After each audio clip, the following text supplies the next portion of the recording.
கொஞ்ச நாளுக்கு முன்னாடி ஜாஃபர் சாதிக்குன்னு ஒருத்தனை பிடிச்சான்.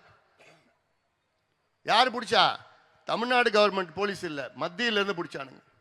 பிடிச்சிட்டு அவனை விசாரணை பண்ணா அவன் போதை மாத்திரை வித்துட்டு இருக்கிறான்.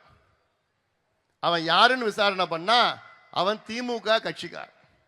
திமுகவில் பொறுப்புல இருக்கிறான், உறுப்பினர் மட்டும் இல்லை, பொறுப்புல இருக்கிறான். எவ்வளோக்கு போதை மாத்திரை வித்தான்னா 3000 கோடிக்கு வித்தான்னு மேலோட்டமான விசாரணை. எவ்வளோ? 3000 கோடிக்கு போதை மாத்திரை வித்திருக்கிறான், மேலோட்டமா விசாரணை. அவன் தான் சினிமா நிறைய எடுத்திருக்கிறான், திமுகவுக்கு நிறைய நிதி கொடுத்திருக்கிறான். இப்படி போன்றவர்கள் தான் திமுகவில் இருக்கின்றார்கள். காவல்துறைக்கு தெரியாம யாராவது ஒரு பொட்டலம் கஞ்சா விற்க முடியுமா? எங்கேயாவது அங்க இருக்கிற ஏட்டுக்கு தெரியாம, கான்ஸ்டபிளுக்கு தெரியாம, எஸ்ஐக்கு தெரியாம யாராவது ஒரு பொட்டலம் விற்க முடியுமா? முடியாது, முடியாது. ஆனா என்னன்னா, காவல்துறை தமிழ்நாட்டில் சுதந்திரமா செயல்பட முடியல. அவங்களுக்கு பல கட்டுப்பாடுகள் இருக்கிறது. காவல்துறையில கஞ்சா விற்கிறவன பிடிச்சா உடனே போன் வருது. சார், நான் திமுக பகுதி செயலாளர் பேசுறேன் சார், வட்டம் பேசுறேன் சார், ஒன்றியம் பேசுறேன் சார், அவன் நம்மாளு சார், விட்டுடுங்க சார். அவன் விட்டுடுவோம், காவல்துறை விட்டுட்டு போயிடுறான். எதுக்கு ஐயா நமக்கு பிரச்சனை? அப்போ அவ்வளோ திமுக கட்சிக்காரங்க தான் இதை வித்துட்டு இருக்கிறாங்க இல்லையா? சரளமா இப்போ என்கிட்ட ஆட்சி இருந்ததுன்னு வச்சுக்கங்களேன், நான் என்ன பண்ணுவேன்னா, முதல் நாள் தமிழ்நாட்டில் உள்ள 38 மாவட்டம் இருக்கிறது. இந்த 38 மாவட்டம் சென்னை உட்பட, சரி சென்னை இல்லாத 37 மாவட்டம், 37 மாவட்டத்தில் உள்ள எஸ்பி எல்லாரையும் வர வைப்பேன், கமிஷனர் வர வைப்பேன். வந்துட்டு நான் சொல்லுவேன், நாளைக்கு ஒரு நாளுக்குள்ள தமிழ்நாடு சுத்தமாயிடணும்.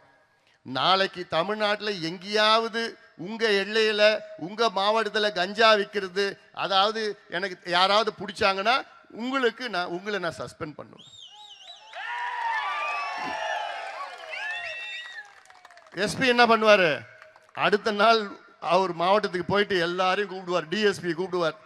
இங்க பாரியா, என் வேலை போயிடும், அப்படி ஏதாவது உங்க எல்லையில வித்தீங்கன்னா ஒன்ன நான் சஸ்பெண்ட் பண்ணிடுவேன் டிஎஸ்பி கிட்ட சொல்லுவார்.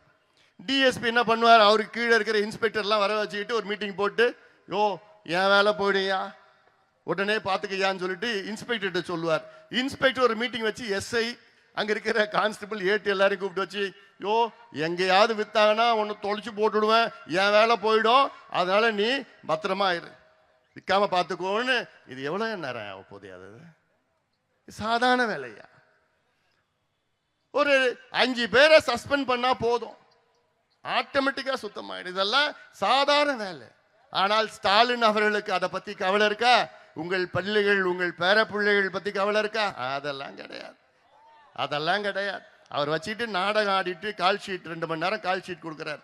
காலில் வருவாரு, அப்படி ஆக்ஷன் கிளாப் அப்படின்னு சொன்ன உடனே அப்படியே நடிச்சுட்டு ஒரு வீடியோ எடுத்துட்டு அதை போட்டுட்டு இருப்பாங்க, மீடியாவில் போட்டுட்டு. அதான் நடக்குது தானே. உங்களுடன் ஸ்டாலின், அவங்களுடன் ஸ்டாலின், நலம் காக்கும் ஸ்டாலின். அது ஒரு திட்டம். என்ன நலம் காக்கும் ஸ்டாலின் என்னவா? முகாம் நடத்துவாங்களாம் ஒவ்வொரு சனிக்கிழமை காலையில். அந்த முகாம் எதுக்கு நடத்துனா? மருத்துவ முகாமா. ஏன் இந்த முகாமை நீங்க 4.5 ஆண்டுகளுக்கு முன்பு நடத்த வேண்டியதானே? ஆட்சிக்கு வந்த உடனே நடத்தினால. இப்ப இன்னொரு 4 மாசம் தான் உங்க ஆட்சியே இருக்குது. இப்ப நீங்க முகாம், அந்த முகாம்ல யார் வருவாங்க? மருத்துவர்கள் வருவாங்க. எங்கிருந்து வருவாங்கன்னா கவர்மெண்ட் ஹாஸ்பிட்டல் இருந்து வருவாங்க. அப்போ இந்த முகாம் நடத்துற நேரத்தில் ஹாஸ்பிட்டல் யாரும் இருக்க மாட்டாங்க. அப்போ அங்க ஹாஸ்பிட்டலில் யாரும் போயிட போறீங்க சனிக்கிழமை காலையில், யாரும் இருக்க போறதில்ல. அங்கிருந்து இந்த முகாமுக்கு வருவாங்களாம். ஏமாத்திட்டு இருக்க. உங்களுடன் ஸ்டாலின் என்னன்னா, கவர்மெண்ட் ஆபீஸ்ல கொடுக்குற மனுவை இவங்க முகாம் நடத்தி அந்த மனு வாங்குவாங்களாம். நீ கவர்மெண்ட் ஆபீஸ்லயே நீ முகாம் சரியான மனு வாங்குறது இல்லை, உங்க வேலையே இல்லை, முகாம்ல என்ன பண்ண போறீங்க? அப்போ இதெல்லாம் ஏமாத்து வேலை. நீங்க தயவு செய்து இவங்க செய்யற ஏமாற்று வேலைகளை நம்பாதீர்கள், நம்பாதீர்கள்.